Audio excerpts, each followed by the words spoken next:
Welcome to the Customer First Thinking Podcast, episode 34. My name is Stephen Shaw, the host of this podcast. In this episode, we interview Alison Simpson, who is the newly appointed leader of the Canadian Marketing Association. Marketers have plenty to worry about these days. Their budgets are under closer scrutiny than ever. They're being asked to do more with less, just as the discipline grows more complex with every passing day. Consumer attention is scarcer than ever. Ad avoidance is now the norm. Buying habits are unpredictable. The planning and orchestration of multi-channel campaigns has become fiendishly complicated and highly technical. And there's a shortage of T-shaped marketers to do the work. The profession is mostly populated by novices who are infatuated with fonts and followers, as the notoriously acerbic brand consultant Mark Ritson puts it, bemoaning the fact that marketing has been dumbed down. Marketing has split into two competing factions, brand and performance marketers, who coexist in a state of constant tension, each battling to gain the upper hand, convinced the other side has it all wrong. In fact, the entire profession seems to have come apart at the seams, splintering into many different specialty disciplines, without a unifying model to rally around. Every budget decision, it seems, is a slugfest between dueling priorities. And these days, the performance marketers are winning out, since they have the clicks to show for it. On top of all that, there are grave threats to the profession itself. Marketing is at risk of obsolescence unless it stops being seen as a cost center and proves it can make a more meaningful impact on the business. In his book, Quantum Marketing, MasterCard CMO Raz Rajamanar says marketing is facing an existential reckoning. He states that no one at the board level actually understands what marketing does anymore. The general impression amongst board members, he says, is that marketing is just about ads and selling. Marketers are held in such low regard, in fact, that most CMOs aren't even welcome at the boardroom table. Their job is to obey the marching orders, not have a say in which direction to go. It used to be so much simpler. Companies made stuff, and marketing's job was to create demand. But today, it's much harder to draw a direct line between brand building and market performance. That's why marketing budgets are always skeptically received. And the low financial literacy of most marketers makes it hard for them to secure more funding. They tend to fall back on jargon that no one gets, least of all the CEO, who doesn't see much value in marketing to begin with. Most worrisome of all is the long shadow of generative AI, stoking fears of massive job displacement. The grunt work of churning out low-level communications, sales copy, press releases, promotional blurbs, email messages, social media posts, and the like could easily be handed off to an AI tool, wiping out a long-time training ground for marketing interns. The same goes for routine marketing campaign analysis. Marketing's value could be called into even greater question, its scope of responsibility pared way back. All that would be left for marketing to do is make pretty pictures, and AI could even take over that job. With these doomsday scenarios playing out in their heads, no wonder most marketers are concerned about the future, according to a recent survey by the Canadian Marketing Association. The CMA commissioned the survey under the new leadership of Alison Simpson to help map out the future priorities of the organization, which was first established in 1967 as the Canadian Direct Marketing Association. Alison's roots, in fact, are in direct marketing, specifically digital marketing, but her career path since then has crossed over into many different disciplines, making her a true full-stack marketer. That gives her a particular appreciation for the importance of upskilling and continuous learning. As a recent McKinsey report states, the modern marketing opportunity is a skills and talent challenge. I began by asking Alison why she agreed to take on the job as head of the CMA. I certainly wasn't looking at the time, and I'd had a number of recruiters reach out to me with some really great roles, but it was always an easy no because I was working at a startup in the prop tech space and loving the opportunity to build a brand from scratch. So we'd launched in Toronto during the pandemic and we're scaling.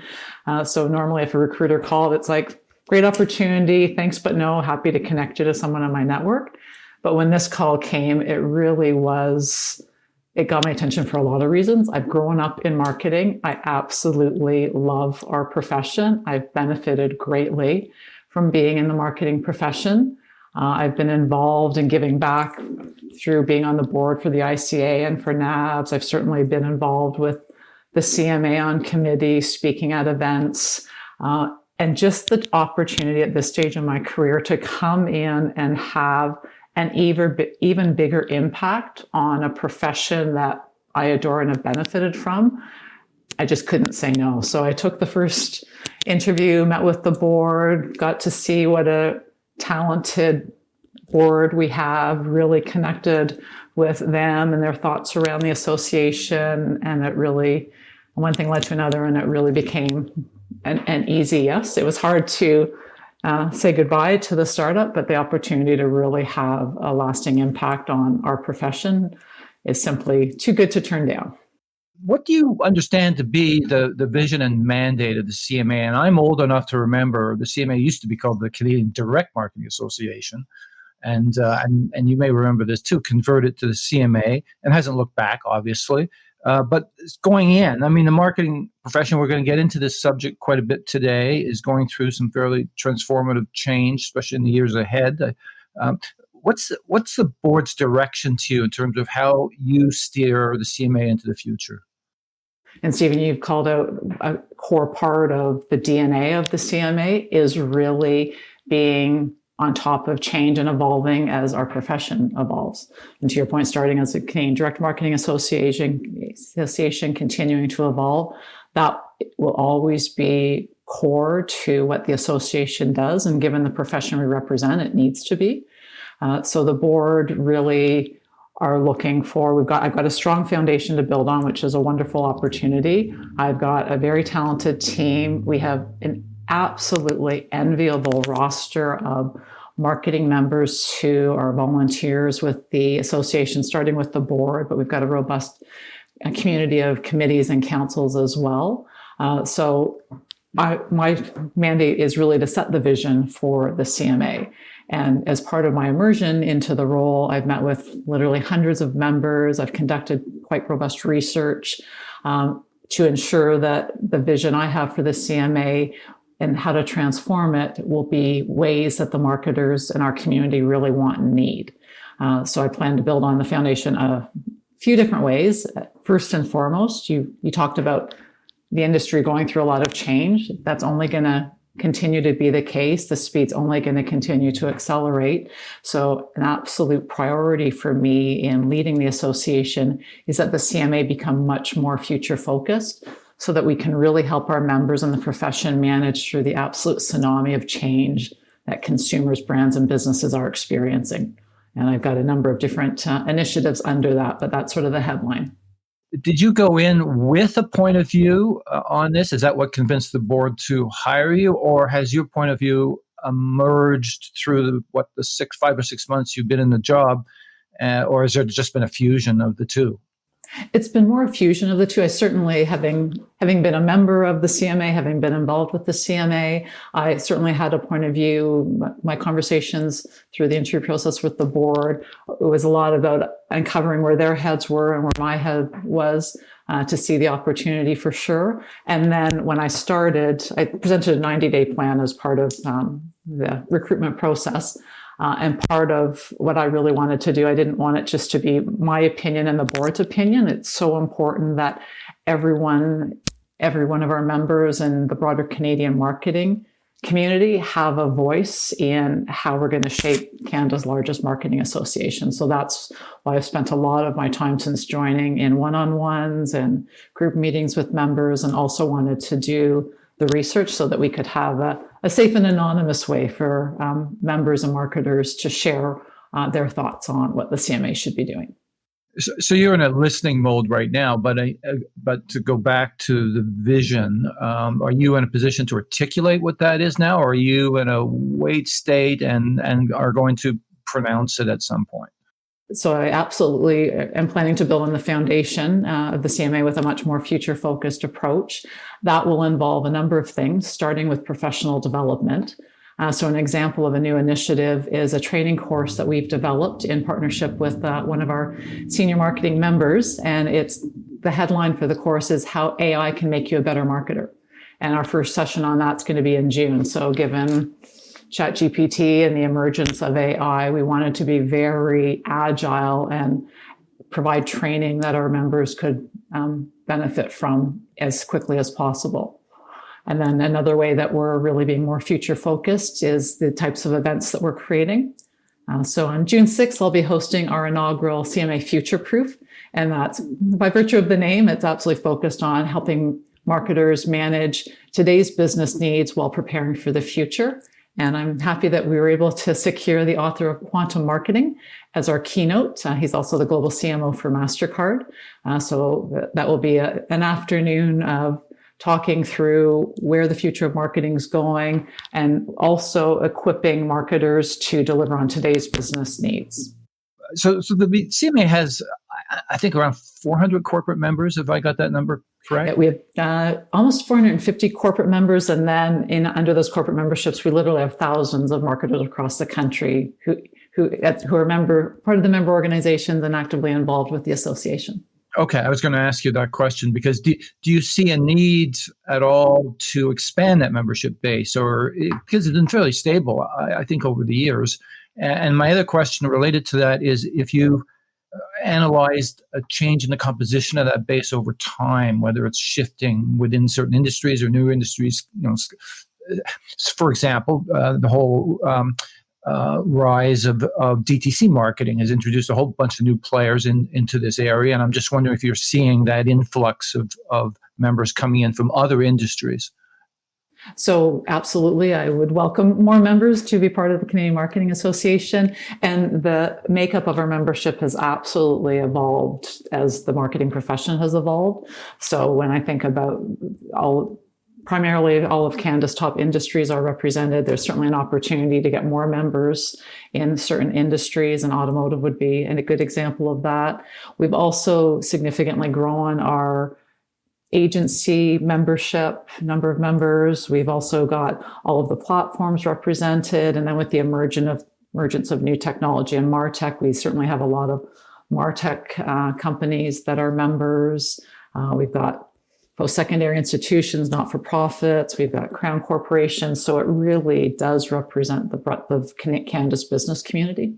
Right. There's a rise. You allude to it. The whole MarTech industry has just exploded in growth, and clearly the spin-off effect of that is the whole marketing technology profession that didn't exist 10 years ago, and so on and so forth. So the industry's gone through quite a few changes. And again, we're going to get into that a bit more. Now, one of the other roles of the CMA is as an advocacy organization, and currently in your gun sights clearly is the new privacy legislation to replace PIPEDA.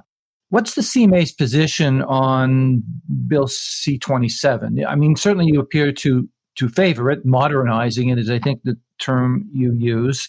But are there any concerns with respect to the way the legislation is currently drafted? Are there amendments you're seeking? What's the position of the CMA? So I'm 6 months now into my role. I've already spent a fair bit of time in Ottawa meeting with all parties and advocating on behalf of the important need to move forward with Bill C-27. And the primary reason for that is the current privacy legislation was created 20 years ago, and it's principle-based, and it's held up surprisingly well for 20 years, given how much the digital landscape in our profession has evolved. But it is absolutely time to have it updated. It's time to have it updated to protect Canadian consumers. It's time to have it updated so that businesses can continue to innovate and market and build their businesses in ways that make sense for both the economy and for Canadians. So my number one priority is to really encourage all parties to make it a priority. It's now gone past second reading. The next step is to go in for committees, but it is so important that Canada's privacy legislation is updated and that it's done at a federal level. So one of the concerns that we've been sharing is if the federal government doesn't proceed, then the individual provinces could be in a position where they might have to create their own provincial legislation. And when you think of that from a Canadian consumer's perspective and also from a business's perspective, to have to manage through different provincial privacy legislation would be an absolute nightmare. A patchwork quilt of regulations. So this would make it certainly more uniform and easier to comply with. The other commentary I've read on this subject is the desire to avoid the GDPR mistake, if I may call it that, which is introducing a level of complexity which is proving a challenge for both consumers and businesses. Is that the case here, that there's a desire to really simplify it for people, but at the same time, obviously, to extend all the data protection rights, et cetera, that are required?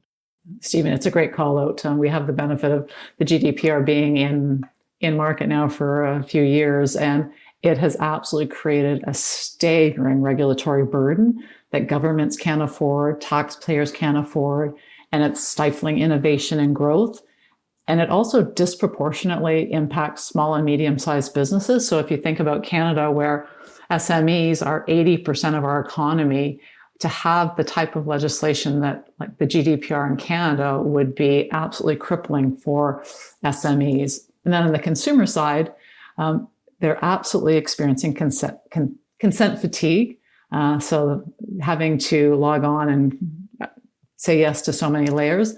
There was some recent research where 72% of European consumers say they're annoyed by the level of permissions that are now requested. So it's not working for business. It's incredibly labor intensive and expensive, and it's not working for consumers either.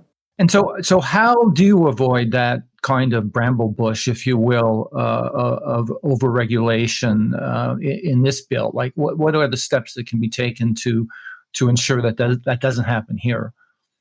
So two important ones that Bill C-27 address. First, it's principles-based, and part of the reason the current legislation in Canada has held so well for 20 years is because it was principle-based as well. And they're both technology neutral, so those are two certain advantages, because it gives flexibility so that the law can address rapidly evolving technologies and business models, as well as what Canadians are expecting, and it won't become outdated quickly. And another really important part of Bill 27 is that it will provide an effective level of privacy protection and provide additional protection for consumers.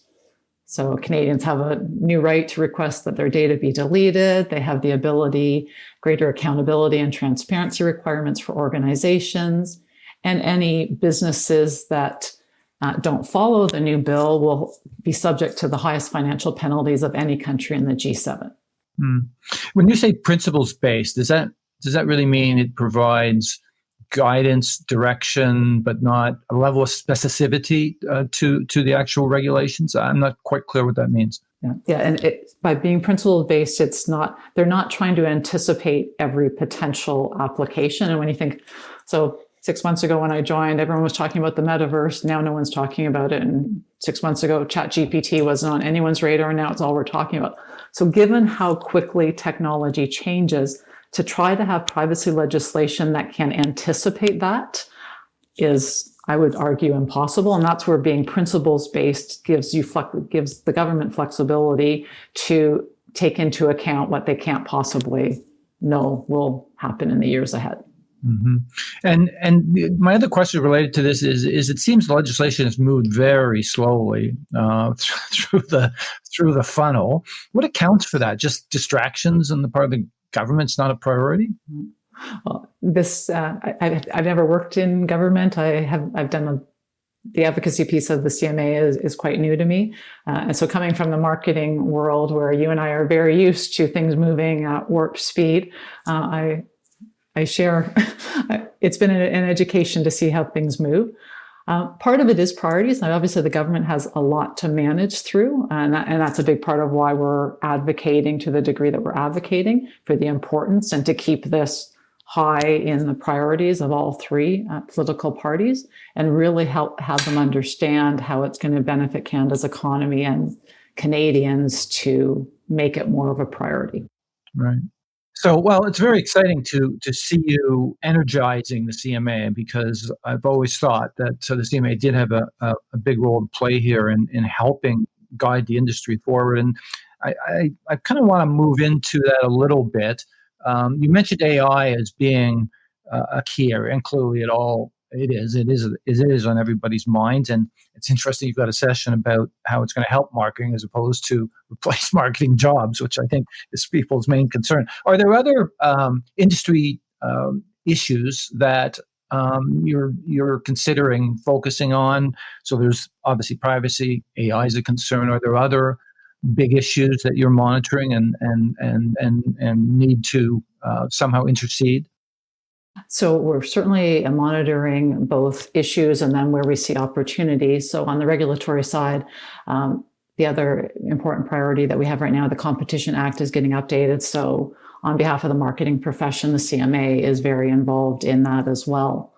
So that on the advocacy side will continue to be important. And I'm very lucky to have a very talented team in our public affairs department. And then we have a number of members who are chief privacy officers of big companies within Canada who are part of our public affairs committee. So for us to be able to go to government with the breadth of expertise that we have is a really powerful combination for the marketing profession here, for sure. And then when I think about future developments for the marketing industry, I'm a marathoner and love to run, so I'll start with a bit of a running analogy. When I look at what marketers are faced with, we really need to win today's race while running tomorrow's. So if you think about how quickly the pace of change is happening, how instead of managing two big technological changes at a time, there's now dozens that we need to manage through. That's where the CMA, from an education perspective, from a thought leadership perspective, our ability to bring together the Canadian profession and talk through those emerging opportunities and issues and figure them out real time is incredibly powerful and a crucial role of the CMA. And then in my outreach and the research we've done with our members and Canadian marketers, a number of themes have emerged. And I can share some stats with you as well. So when I spoke through the research to the Canadian marketing profession, 97% of Canadian marketers prioritize the future of marketing as absolutely the most important thought leadership that they want from the CMA. Now, obviously, that's a very big topic. So when you dig a little bit further into the research, 94% really are interested in how the latest technology advances are impacting marketing. 90% are looking for learning and support on emerging trends, ChatGPT and Web 3.0 certainly being high on the list. 90% are also really looking to us for privacy, competition, and other regulatory developments and making sure that we're representing the profession and doing everything in our power to ensure a level playing field for our profession moving forward. So those are all around the future, but there's also a good mix around today. So if you think about the marketing roles you and I have held, we're always needing to deliver the business results for today and this quarter. At the same time, we need to be preparing for the future. So 92% are looking for the CMA to help support how marketing is driving business results. 92% are looking for best practices and measurement and investment across channels. So it really does bring to life the need for the CMA to be supporting our profession to deliver the business results today at the same time that they're preparing and evolving for the future. So I'm going to come back to that question because it's a huge one in my mind and has been for some time. Let's get into the state of marketing a little bit. And I just want to say that marketing's always had a bit of a PR problem with the general public, kind of viewed synonymously with advertising, and Don Draper halo effect in health matters. And I could be wrong here. Correct me if I'm wrong, but I don't think marketing's a priority career choice in universities either. And it seems to me that a lot of people get into this profession, do so either accidentally, it's the last thing standing that they want to consider, or they've had a communications background. It's the closest thing they can come to what their initial career option was. I guess my question here is what can the CMA do to help make marketing more of an aspirational career path, for marketing to be seen, and I think these are your words, as a key driver of business? And today, certainly, I don't think it is. So we are already doing some things, and you're absolutely right. It's ironic that the marketing profession has a bit of a marketing awareness challenge, for sure. But we have a robust program that's in partnership with RBC called CMA Next, and that's all around being on campus and building communities and advocating and building awareness for marketing as a really desirable profession.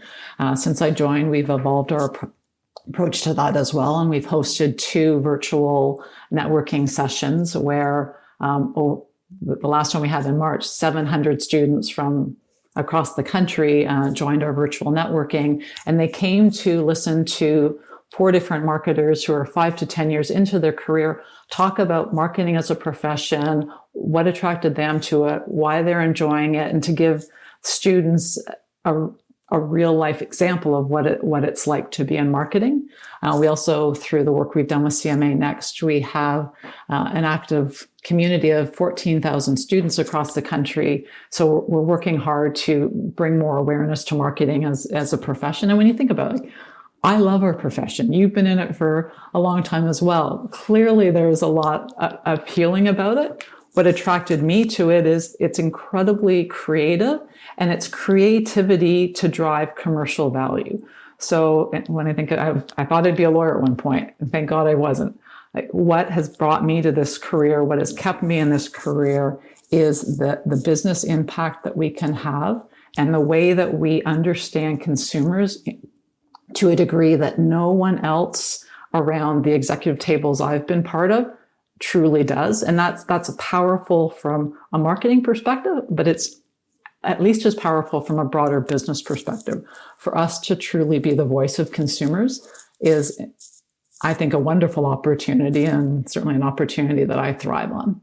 Yeah, it's interesting, and I think we both earlier in our career, marketing would have been held in higher esteem. It seems to fallen out of esteem, and I do want to get into that subject a little bit as well. I know that I interviewed David Kincaid a year and a half ago, or whatever, and he was bemoaning the fact that he grew up and his career was all around brand marketing. He said that discipline has virtually disappeared from a lot of businesses today. And this is what I was alluding to, that marketing really has a job to be done here to refurbish its image. Now, let me ask you on that subject that you're what I would call a full stack marketer. I mean, your list of specialties that you've mastered over the years is quite long. In your career, and you started out on the agency side, how has marketing, and this is 20 years or so, how has marketing changed? You're being generous. In that time? So, well, I won't say much more about the length of my career because it's gotten pretty long. How has marketing changed over that time? What are the big ways that it's changed from the time you started out in this profession to where it is today? Obviously, technology being a given here, but beyond that. Oh, it's such a great question. We could spend the next 2 days going through how the many ways that it's evolved. That would be fun. That would be fun. So many ways. Technology would be the obvious one, but the breadth of responsibility for marketers, and this is a little bit polarizing. So in some ways, some marketers have become primarily advertising or focused on marcom, and then other marketers to use your expression, full stack marketers, where it's everything from running a P&L, being responsible for product development, product launches, being responsible for the customer experience, for data analytics, for building out loyalty. And that's certainly the side of marketing that I've primarily been on and enjoyed. So when I think about the toolkit that I've built, I think marketers can choose to go very deep in one area and be quite successful. My approach has been I wanted to have a broader approach and ultimately to have a business accountability.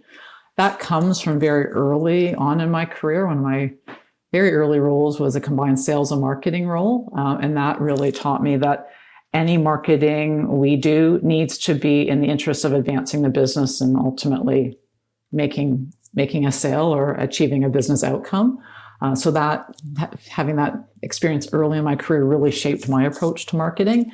And I think that from a profession perspective, I think that's an opportunity for us as marketers to raise the credibility of the profession by being as focused on the business outcome that we're driving. And certainly in my conversations with marketers across Canada, they are here doing the profession they love in the interest of driving business forward.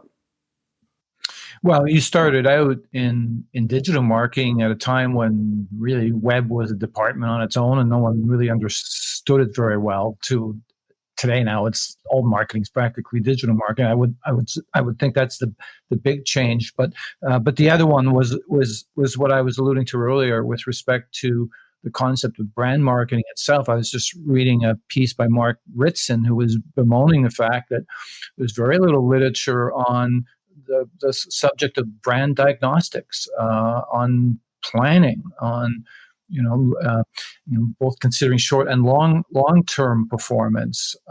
What's your perspective on that? Do you see a gap there and a need for the CMA to step in and help address that? I think it's a good example of what the classic pendulum swinging from one extreme to the other. So performance marketing and with digital marketing, where we could draw a more direct line from action to sale, was a novelty and something that marketers were craving, to be able to say, I can absolutely demonstrate how my marketing is driving a business outcome. So the pendulum swung very far on that side. Now we're starting to see it swing back, and I'll use Airbnb as an example. They now are investing more of their marketing dollars on the brand side because they have seen the need to build the brand awareness and build the brand for tomorrow, and being primarily focused on performance marketing wasn't going to drive the long-term brand value and long-term results that they needed. So I think in that way, it's a classic pendulum swinging, and it will balance out. Well, we're going to come back to that question too, because I think in marketing, I think I've read a study where just 15% of marketers are over the age of 45. So, marketing is the only profession I know of where experience doesn't seem to count for very much, and maybe that's because things change so quickly. My own personal observation is that most marketing departments have been hollowed out. That there's no such thing as a senior decision maker anymore. A person is being given authority and responsibility with 2 years on the job, 2 years of communications training on the job. They don't seem to know even the basics of business. Financial literacy is abysmal. There just seems to have been a fundamental change in the character of the profession, and that, I think, has affected the ability of marketers to have any influence in the boardroom today. Like that, I know that's a maybe extreme opinion, but it just seems to me that that's what's happened to the profession. It's a great question. It's obviously a very thought-provoking question as well. And when I sort of step back from it and think about my experiences and the experiences I've had in talking to the board and some of our senior members, I'm seeing a lot of Canadian marketers who are older than 45, who are in senior leadership positions and do have the credibility and trust from their CEOs and CFOs for advancing the business. That's not to say that our profession certainly couldn't benefit from valuing age and experience to a greater degree. I certainly would agree that there is some ageism in our profession. And I think the onus is on marketers of all ages to really stay agile and curious. Part of the way I've thrived in the industry is always looking at what new skills should I be adding to my toolkit and being very deliberate in doing that. Other marketers that I might have worked with 15 or 20 years ago, if they didn't have that curiosity, if they weren't open to testing and trying new technologies as they emerged, it gets hard to catch up if you haven't stayed current. So I think that's on the onus of marketers of all ages to really stay on top of and testing how the profession is changing. And then also being very protective of the consumer knowledge they have and bringing curiosity there to make sure that they're understanding where consumer sentiment is, where Canadians are gravitating towards, because there's such a richness in opportunities if you really understand the consumers you have, the consumers you lost, and the consumers that you want to attract, and have a disciplined approach to that type of segmentation as well. Well, it's interesting because you referenced performance marketing, and you're seeing a pendulum shift back to a greater mix of traditional brand marketing, if I can put it that way. But go back to Ritson for a moment. He calls it the tactification of marketing, and it's all about fonts and followers. And I can't help but draw a direct line between the age question and that. And in that, today's new generation of marketers, lives on social media. Therefore, that is their main focus. And that falls on deaf ears in the C-suite. And the other factor that I think about is the financialization of business decision making, which is something David Kincaid talked to me about as well. That the decisions aren't being made based on what the customer needs and wants. It's how do I hit my growth figures over the next quarter or next quarter. Like the corporate priorities seem to have shrunk in time span, and that's affected marketing's ability to be thinking about the long term. Sorry for the opinion piece, but what's your perspective on that? So I think the onus on marketers is to be able to talk the other languages. So how you talk to a CEO, how you talk to a CFO, if we don't understand what's important to them, what their hot buttons are, and if we can't define and clearly articulate how marketing is going to advance their business goals, is going to help them meet their revenue and profitability and growth targets, then it becomes very easy to be dismissive of marketing. So I think we as a profession need to own that, respect and have the confidence in how the important work we're doing is delivering business results. So when I think about CEOs and CFOs that I've worked with, they don't care. They don't care as much about that, how we're doing it. It's like, what results are you driving? And if you build that relationship and speak their language, they will trust us as marketers to go and hold us accountable to delivering those results that we've signed up for.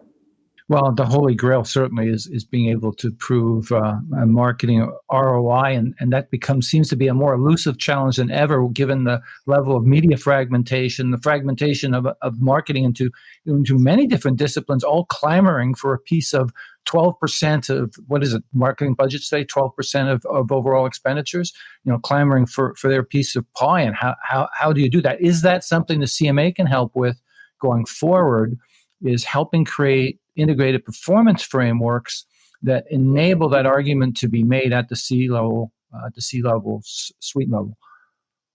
So we're certainly, your earlier point around, it's very important to understand how to translate marketing into ROI. We absolutely have training around marketing metrics and understanding how to translate and articulate marketing to ROI. It's part of standalone training. It's part of the Chartered Marketer program. And then we also have a number of councils and committees that are looking at media measurement and how can we more clearly assign attribution. So we certainly don't have all the answers. That's going to be an ongoing challenge, but we absolutely are bringing together the right members. And one of the sessions we're going to have at CMA Future Proof is around some new technology that will enable that as well. So it's absolutely a conversation that we are part of. It's tools that we are helping develop to make the profession better in that area. And that's going to be ongoing work for us as a profession for sure. Yeah, and I have to think just on that technology question that there is so much technology out there. The concept of these Frankenstacks, multiple software platforms stitched together through APIs is a challenge for a lot of organizations. Your ability to connect the technology partners to companies would be key as well. I expect you'd be able to help to showcase some of these technologies and bring forward use cases that demonstrate its power. Absolutely. And we actually have CMA has some thought leadership around as you're building your MarTech stack. Here are some of the considerations you should go through. Here are some of the questions to understand what your particular needs are and what the right MarTech stack is for you. And then we certainly can, beyond the tools that we already have that can enable marketers, we can also connect them to members with expertise there that can help them in that journey. Now, and then the other, I would say, argue undeveloped, if I may use that word, part of this profession remains analytics. And I'm speaking here both of marketing analytics in its planning form and what a lot of people talk about today is the analytics used to actually drive customer engagement, and then lack of expertise and depth in the industry around this. Now, I know these are subject areas for you. How does the CMA help to address that gap in the marketplace?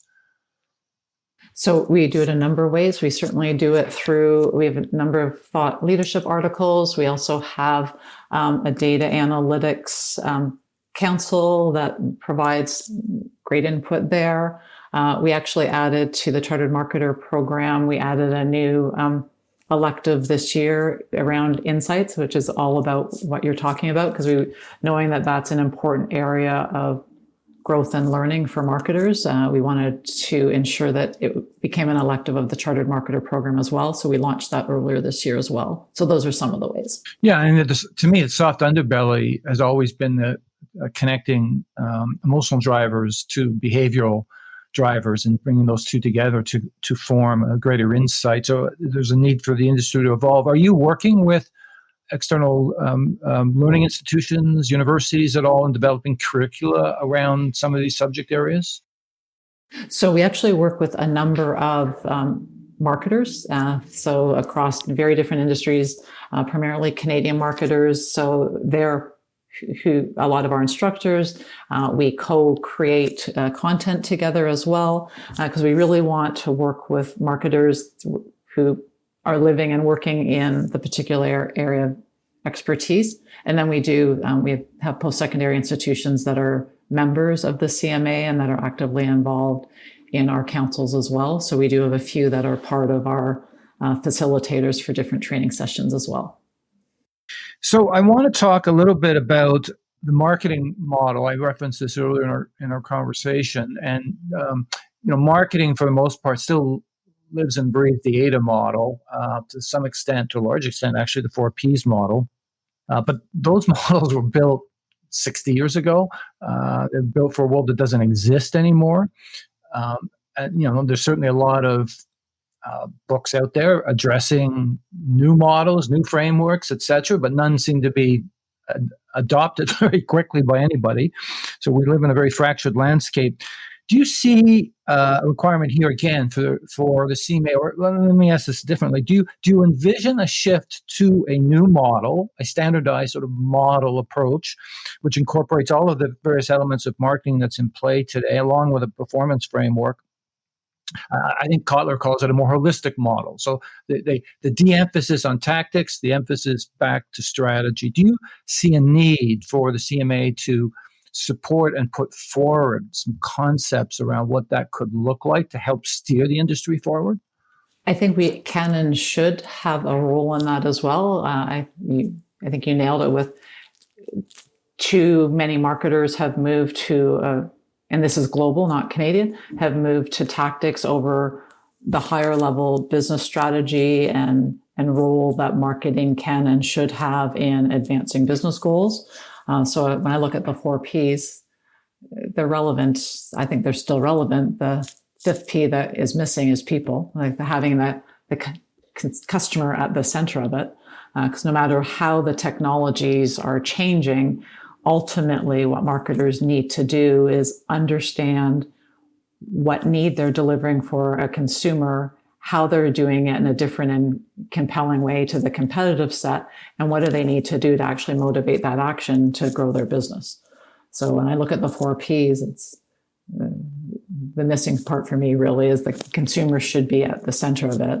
And then we as a profession, while we need to understand and manage and think through how technological advances are changing how we market, we cannot lose sight of the core principles. And when I'm talking to Canadian marketers and members, another really important role for the CMA and a challenge that they're facing is the soft skills and how to make sure that we're not just building marketers who know how to build marketing campaigns, but we're building business people who are marketers.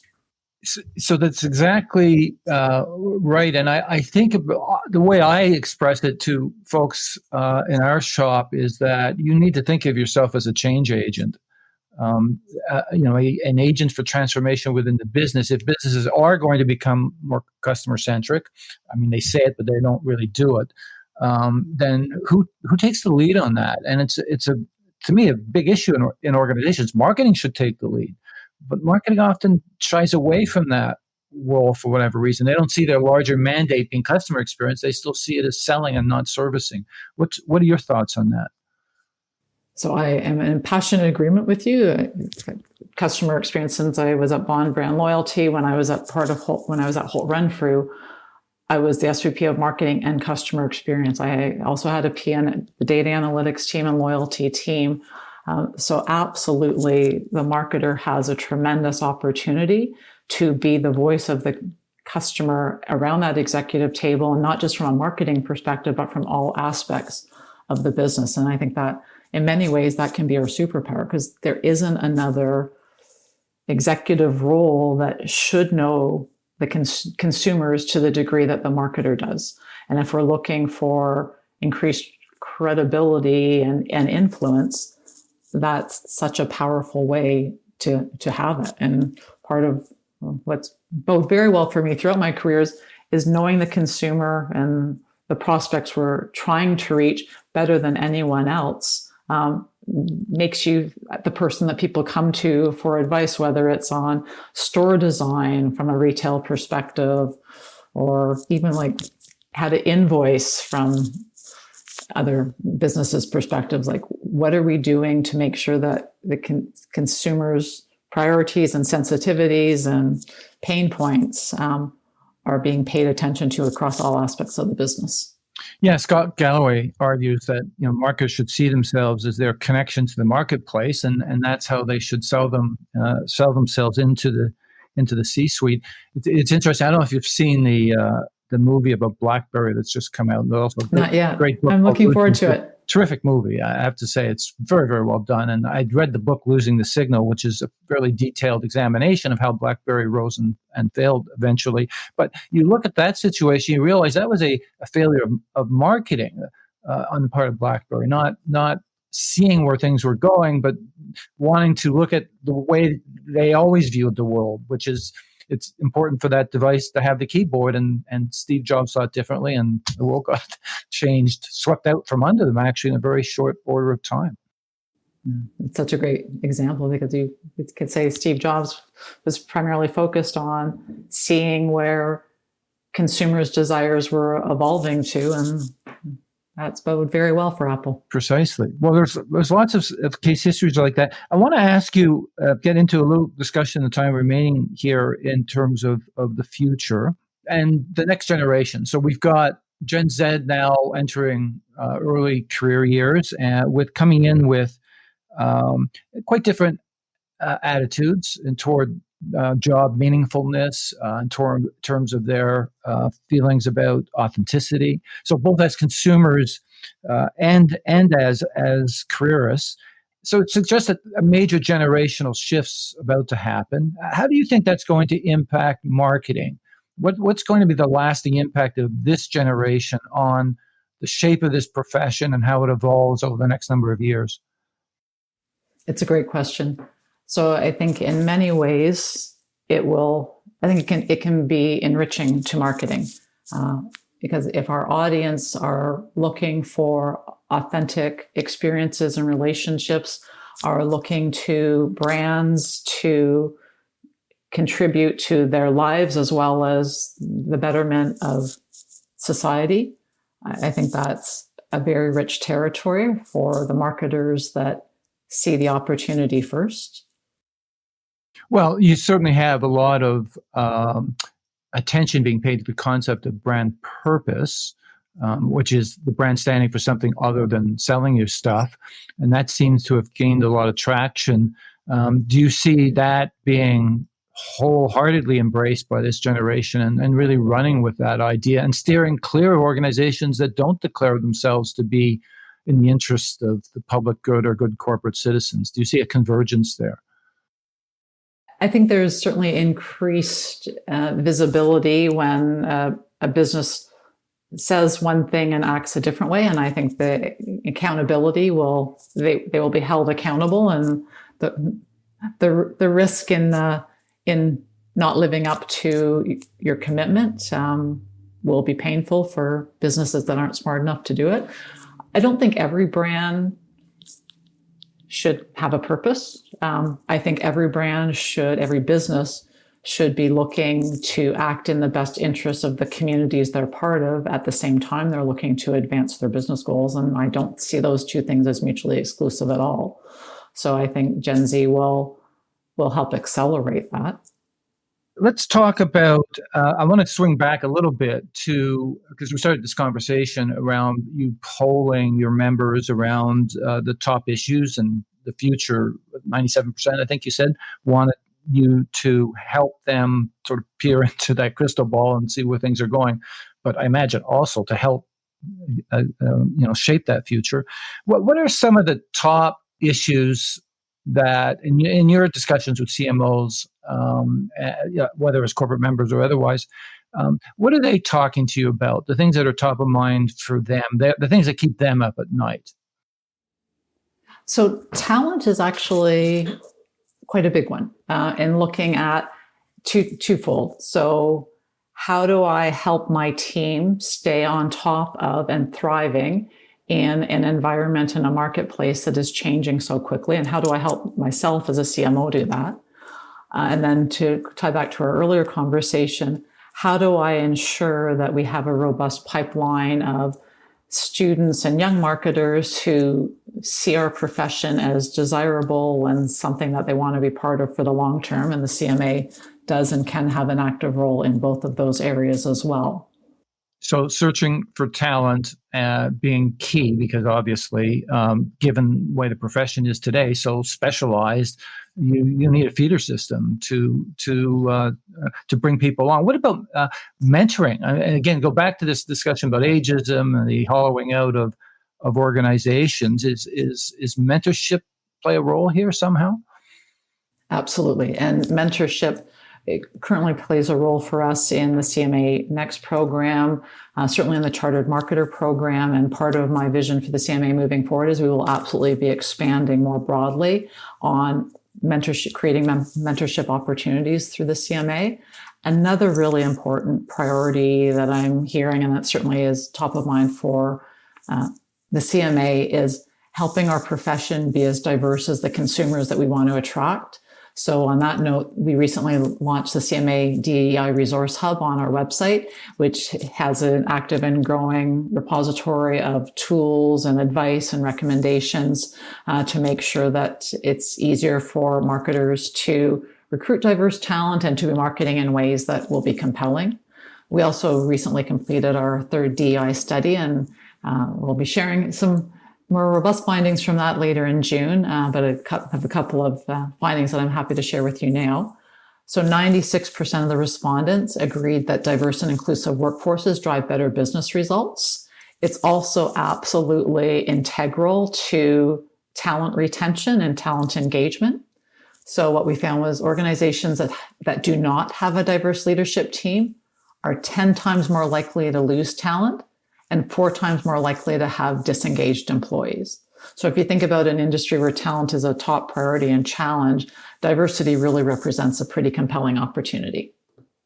I'd say it's funny because I look at the makeup of our company now compared to 20 years ago. I've been with the company 20 years, and it's phenomenal, the change. Like it's incredible polyglot of nations and nationalities, and it's special. This is amazing and especially in a collaborative environment where you're working closely together with people. It really bonds people,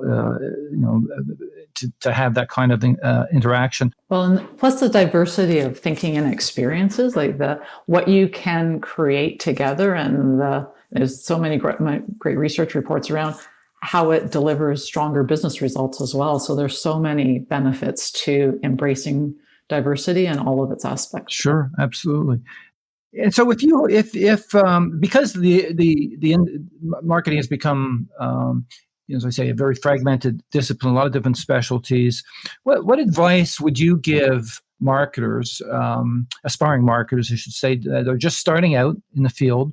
What would be your advice? And you've had a very diverse career and worked in many different industries and many different capacities. You served on boards. What would be your advice to that aspiring marketer starting out in terms of making the most out of their career? So it's true for marketers starting out. I would say it's true for marketers at any stage. Your success is very directly linked to your level of curiosity, your level of agility, and the degree to which you're willing to embrace change. Because we all know change can be incredibly overwhelming and intimidating. If you're curious about it and can see it as opportunity instead of overwhelming and intimidating, that will bode very well for a career in marketing. And I referenced you as a full stack marketer earlier on, and you started out in digital, right place. You had experience in loyalty, but you've broadened that experience into other areas. Where should someone start if they were, to choose a specific discipline to be in their entry level discipline? What do you think that should be? Are they better off starting in an agency capacity or in a client capacity? You've done both as well. When I was starting out, what appealed to me about starting with an agency was the diversity of brands and businesses that I got exposed to very quickly. So that absolutely worked for me. And then early in my career, going client side in a sales and marketing role, that I didn't plan it this way, but that became such a pivotal part of what shaped me as a marketer, really understanding and being accountable for marketing that ultimately closed a sale. Has truly shaped me. So I think a marketer starting out should start in either an industry or an area of marketing that resonates for them personally, that they can learn from. And I think the starting point is less important than how open they are to moving to a variety of different roles. I've benefited greatly through diversity. So my bias would be to encourage marketers to be open to trying very different things and to choose their roles based on what they're going to learn, how they're going to build on the experience they already have, and not be so worried about a title or the salary jump. And I know, especially early in your career, money can motivate. But if you think longer term and think about where is the profession going, what skills do I need to add to my repertoire that will open more opportunities for me 5 and 10 years down the road. And if you had to recommend an inspirational book for an aspiring marketer to read, something that would put wind in their sails and make them think highly of the profession they've chosen, what would that recommendation be? I'm curious. Sorry to put you on the spot. I am curious. Oh, it's a great question. So I would absolutely recommend Quantum Marketing I'm also a major fan of podcasts, so I pivot, and it's not truly Pivot. I love Pivot. a marketing podcast, but it truly it's is a great podcast. Yeah. It is in many ways. I would recommend this podcast as well. There's great ones. So yeah, those would be my top three. Great. Your benchmark for success here, you've got your membership base, obviously, is clearly one measure, but as we talked about earlier, there's only so far you can stretch that. What are some of the other benchmarks for success here that you've set out for yourself, that 1 year from now you go back to the board and say, here's what I've managed to accomplish in this past year? So success for me will be measured on having increased the CMA's ability to help future-proof marketers and give them very actionable ways to understand how to position their brands and businesses for the future. That will be through training, that will be through events, that will be through thought leadership. Another very important deliverable will be creating some new forums, and we'll be launching one of these at the end of this year to make it easy for marketers across Canada to come together in person and virtually to learn from each other and to have a safe place to go to talk through and debate and challenge where we as a profession are heading. And then the third measure will be around diversity and really helping enable our profession to, in the marketing that we're doing, in the teams that we're building, have a truly diverse and inclusive community. Wow, that's Those would be three. Just three, yeah, big ones. But great mandate, and I just, as I said at the start, I'm so happy that to see you trying to re-energize the CMA and pull the organization into the future, because we certainly need that kind of leadership at this time. So good luck to you. It's a big mandate. Thanks so much, Stephen. It's been an absolute pleasure. Ditto. Like I thoroughly enjoyed this. Like, it's so nice to meet a experienced marketer who's been there, done it, and actually has some vision and passion. So that's the other thing. I kind of look at sometimes folks and say, how much passion do you really have about this business? And as you said, it's so easy to have a passion about it because you're connected to what matters, really, if you're a marketer. Absolutely. We can have a massive impact on the businesses that we lead and the societies we're part of. That concludes my interview with Alison Simpson. As we learn, the marketing profession is facing an uncertain, maybe even perilous future. Businesses are heading into what can only be described as an age of upheaval, with a massive wave of change expected to impact every aspect of society in the years ahead, the so-called Fourth Industrial Revolution. Marketers have an opportunity to take a leadership role in helping their organizations adapt to change, but only if they're recognized by executive management as change agents. That means marketers will have to do a better job of ensuring their priorities line up with the strategic imperatives of the business, and show they're making a real difference in achieving the business outcomes that matter to the C-suite. Unless marketers can future-proof themselves by becoming indispensable to business success, they're likely to be sidelined and deprived of any role in helping to shape the strategic direction of the business. You can find past episodes of this podcast on customerfirstthinking.ca, where you'll also find articles, strategic frameworks, video, and more on the transformation of marketing. In closing, a big shout out to my friend and colleague, Justin Eacock, for his contribution to making this podcast happen. Until next time, thanks for listening.